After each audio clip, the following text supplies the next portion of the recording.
বন্ধুরা, আমি আগের ভিডিওগুলোতেও বলেছি যে আমি এই ইউটিউব চ্যানেল চালানোর পাশাপাশি আমি একজন প্রাইভেট টিউশন টিচার। তো আমি প্রাইভেট টিউশনে যাদেরকে পড়াই, তো তারা আমার ভিডিওগুলো দেখে আর একটা কথা জিজ্ঞাসা করে প্রত্যেক দিনই, যে আমার এই ভিডিওগুলি এত শর্ট কেন, অর্থাৎ এই ভিডিওগুলি লং ডিউরেশনের ভিডিও নয় কেন। তো আজকে আমি এই ব্যাপারটা নিয়ে তোমাদের সাথে আলোচনা করব। তো বন্ধুরা, আমি আগেই জানিয়ে রাখি যে আমি এই শর্ট ভিডিওগুলি, মানে শর্ট ভিডিও সবগুলি নয়, কতগুলি যেমন অন্যান্য যে ইউটিউবে যারা পড়ায়, মানে মূলত যেই মেন যেই অ্যাডভান্সের মতন যে জটিল কম্পিটিটিভ এক্সামের জন্য যারা প্রিপারেশন করায় ইউটিউব চ্যানেলের মাধ্যমে, নিজেদের ইউটিউব চ্যানেলের মাধ্যমে যারা এটা করে, তো তারা 1 ঘন্টার বেশি ডিউরেশনের ভিডিও বা প্রায় 1 ঘন্টার কাছাকাছি ডিউরেশনের ভিডিও, মানে অনেক লং ডিউরেশনের ভিডিও তৈরি করে ইউটিউবে আপলোড করে। তার তুলনায় আমার ভিডিওগুলি খুব শর্ট ডিউরেশনের ভিডিও। তো এই কারণটা যদি আমি এক্সপ্লেন করি, তো এটার মূল কারণ হচ্ছে যে আমি এই শর্ট ডিউরেশনের ভিডিও যে বরাবরই করব তা নয়, আমি পরবর্তীকালে লং ডিউরেশনের ভিডিও তোমাদের জন্য আনবো। তো অত 1 ঘন্টা বা 1 ঘন্টার কাছাকাছি ডিউরেশনের অত লং ভিডিও নাও হতে পারে, কিন্তু আমি মূলত এখন যে টাইপের শর্ট ডিউরেশনের ভিডিও তৈরি করছি তার তুলনায় আমি বড় লং ডিউরেশনের ভিডিও ইউটিউবে আপলোড করে থাকবো। গত 18 মে 2025 তোমাদের যে যেই অ্যাডভান্সের যে এক্সামটা ছিল সেটা কমপ্লিট হয়েছে। তারপর থেকে আমি ইউটিউবে তোমাদের এই যেই এক্সামের জন্য প্রিপারেশন করাতে স্টার্ট করেছি। আমি এই কারণে প্রথম শর্ট ডিউরেশন ভিডিও আপলোড করছি, যাতে তোমরা বেশি করে ম্যাক্সিমাম টাইম সেলফ স্টাডি করার সুযোগ পাও। তোমরা যতক্ষণ না সেলফ স্টাডির উপরে ফোকাস করছো, ততক্ষণ তোমরা বুঝতে পারবে না যে তোমাদের আসলে কোন কোন জায়গায় ডাউট আছে, তোমরা কোন কোন জায়গায় বুঝতে পারছো না। তার জন্য সেলফ স্টাডি প্রথম যে স্টার্টিংয়ে প্রথম 1-2 মাস সেলফ স্টাডির উপরে বেশি ফোকাস করা ইম্পর্ট্যান্ট, এইটা আমি মনে করি। এরপর তোমরা সেলফ স্টাডি কীভাবে করতে পারো, তোমরা তোমরা যে বোর্ড এক্সামের জন্য যে বইটি নিয়েছো সেইটির পাশে এনসিইআরটির বুক ফলো করতে পারো, এবং যেই অ্যাডভান্সের জন্য তোমাদের লোকাল বুক শপে যে তোমরা যে কোনো রাইটারের বই কিনে সেইটার থেকে সেলফ স্টাডি স্টার্ট করতে পারো।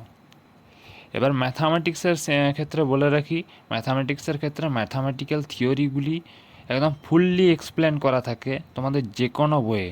যেমন ম্যাথামেটিক্সের বেসিক থিওরিগুলি তো তোমাদের বোর্ড এক্সামের জন্য যে বইগুলি, ছায়া প্রকাশনী বা সাঁতরা প্রকাশনীর যে বই, সেইটাতেই মানে একদম ভালোভাবে এক্সপ্লেন করা থাকে। সেটা যদি তোমরা 1-2বার পড়ো, তাহলে তোমরা নিজে নিজে বুঝতে পারবে। সেটা ভালো রকম একটা আন্ডারস্ট্যান্ডিং তৈরি হবে যে কোনো ম্যাথামেটিক্যাল থিওরির প্রতি। তারপর তোমরা আমার ভিডিওগুলি দেখতে পারো, তাহলে তোমরা বেশি বেনিফিট পাবে। তোমাদেরকে আমি সেলফ স্টাডি করার যে স্ট্র্যাটেজি সেটি জানিয়ে রাখি। সেলফ স্টাডি করার স্ট্র্যাটেজি হচ্ছে সেলফ স্টাডির পাশাপাশি গ্রুপ স্টাডি করো। এবারে গ্রুপ স্টাডি করার সময় তোমরা গ্রুপে যতজন ফ্রেন্ড সার্কেলে যতজন আছো, তো তারা একসাথে মক টেস্ট দেবে। মক টেস্ট দিলে তোমরা তবেই জানতে পারবে যে তোমরা কতটা প্রিপেয়ার হয়েছো। আর সেই মক টেস্টে যেন চ্যাপ্টার ওয়াইজ হয়, অর্থাৎ ধরে নাও তোমরা ম্যাট্রিক্সের ডিটারমিনেশনের চ্যাপ্টারটার থেকে বিভিন্ন ধরনের ম্যাথামেটিক্যাল প্রবলেম সলভ করেছো এক্সাম্পল থেকে সলভ করেছো, এবং যে থিওরিগুলি সেগুলিও পড়েছো। এরপর তোমাদেরকে মক টেস্ট দিতে হবে গ্রুপ স্টাডি করার পাশাপাশি সেলফ স্টাডি করার সঙ্গে সঙ্গে। ধরে নাও তোমাদের ফ্রেন্ড সার্কেলে তোমরা 6জন ফ্রেন্ড আছো যারা গ্রুপ স্টাডি করছো এবং গ্রুপ স্টাডির পাশাপাশি সেলফ স্টাডিও করছো। এবার তোমরা মক টেস্ট দিচ্ছ একটা নির্দিষ্ট চ্যাপ্টারের উপর ভিত্তি করে। যেমন তোমরা সেই মক টেস্টটা তোমরা নিজেও করতে পারো, নিজেও দিতে পারো। কেমন করে দিতে পারো, যে প্রিভিয়াস ইয়ারের যেই মেন এবং যেই অ্যাডভান্সের যে কোশ্চেনগুলি পড়েছিল, সেই কোশ্চেন থেকে কিছু ম্যাথামেটিক্যাল কোশ্চেন, যে চ্যাপ্টারটি তোমরা মক টেস্ট দিচ্ছ সেইটা রিলেটেড কোশ্চেনগুলি আগে জোগাড় করবে।